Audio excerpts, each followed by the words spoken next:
વિદ્યાર્થી મિત્રો KJ education ચેનલમાં આપનું સ્વાગત છે। આવા જ વિડીયો જોવા માટે KJ એજ્યુકેશન ચેનલને સબસ્ક્રાઈબ કરો, શેર કરો, લાઈક કરો।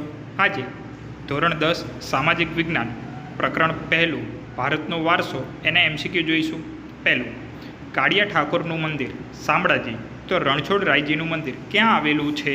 તો આપણે કહી શકાય કે રણછોડ રાયજી અને કાળિયા ઠાકોર એટલે કે કૃષ્ણ ભગવાનના મંદિરની વાત કરેલી છે।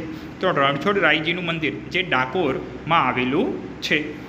બીજું, વૌઠાનો મેળો ધોળકા આપણે સાચું નથી એ ગોતવાનું છે। તો વૌઠાનો મેળો છે 7 નદીનો સંગમ થાય છે, બરાબર। તો એ ધોળકા અમદાવાદ જિલ્લામાં, તો એ વિધાન સાચું છે। નકળંગનો મેળો કે જે ભાવનગરમાં, એ પણ વિધાન સાચું છે।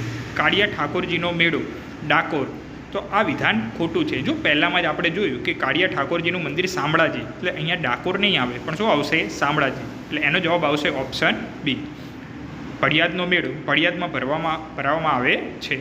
ત્રીજું, મોંગોલાઇટ લોકો ખાલી જગ્યા વર્ણના હોવાથી તે કિરાત તરીકે ઓળખાતા, તો એ એમનો કલર પીળો હોવાથી એમને આપણે કિરાત તરીકે ઓળખીએ છીએ। ચોથું, રંગે શ્યામ, લાંબુ અને પહોળું માથું, ટૂંકું કદ, ચપટું નાક, જેમની શારીરિક વિશેષતા ગણાય તે પ્રજા કઈ હોઈ શકે? એટલે કે એ પ્રજાને આપણે ઓસ્ટ્રેલોઇડ અથવા એમનું બીજું નામ નિષાદ પ્રજા તરીકે ઓળખીએ છીએ। પાંચમું, લોકમાતા શબ્દ કોના માટે ઉપયોગમાં લેવાય છે? તો શરૂઆતમાં જ લખેલું છે કે લોકમાતા શબ્દ એ નદીઓ માટે ઉપયોગમાં લેવાય છે। છઠ્ઠું, નીચેનામાં કઈ જોડી સાચી છે? તો આપણે સાચી જોડી પસંદ કરવાની છે। પહેલું, શારદાપીઠ સોમનાથ, તો આ વિધાન ખોટું છે। જો શારદાપીઠ ક્યાં આવશે? આદિચાર્ય શંકરાચાર્ય સ્થાપી છે, આ દેવભૂમિ દ્વારકામાં આવશે, એટલે ઓપ્શન એ નહીં આવે। પોળો ઉત્સવ વડનગર, આ વિધાન પણ ખોટું છે। પોળો ઉત્સવ ક્યાં આવે? સાબરકાંઠામાં, સાબરકાંઠામાં જે વિજયનગર તાલુકામાં છે એ પોળોના જંગલ આવેલા છે, ત્યાં આવશે, એટલે ઓપ્શન બી પણ ના આવે। ત્રીજું, સી ઉત્તરાધ નૃત્ય મહોત્સવ મોઢેરા, તો આપણે કહી શકાય કે મોઢેરામાં સૂર્ય મંદિર આવેલું છે જે ભીમદેવ પ્રથમ કે ભીમદેવ સોલંકી દ્વારા બંધાવવામાં આવેલું છે।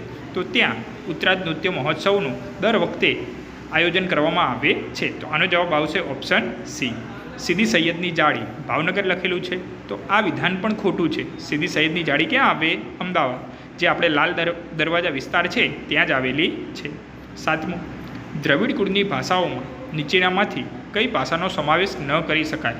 તો સૌથી પ્રાચીન ભાષા તરીકે આપણે દ્રવિડ કુળની ભાષા તમિલ, તેલુગુ, કન્નડ અને મલયાલમ છે, તો અહીંયા જે હિન્દી ભાષા છે એ ભાષા આવશે નહીં, બરાબર, એટલે ઓપ્શન એ આવશે। આઠમું, વારસો એટલે શું? તો કહી શકાય કે પૂર્વજો તરફથી મળેલી અમૂલ્ય ભેટને વારસો તરીકે ઓળખવામાં આવે છે।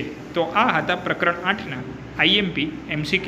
આવા જ MCQ સાથે ફરીથી મળશું। વિદ્યાર્થી મિત્રો, આ ચેનલને સબસ્ક્રાઈબ કરો, લાઈક કરો, શેર કરો।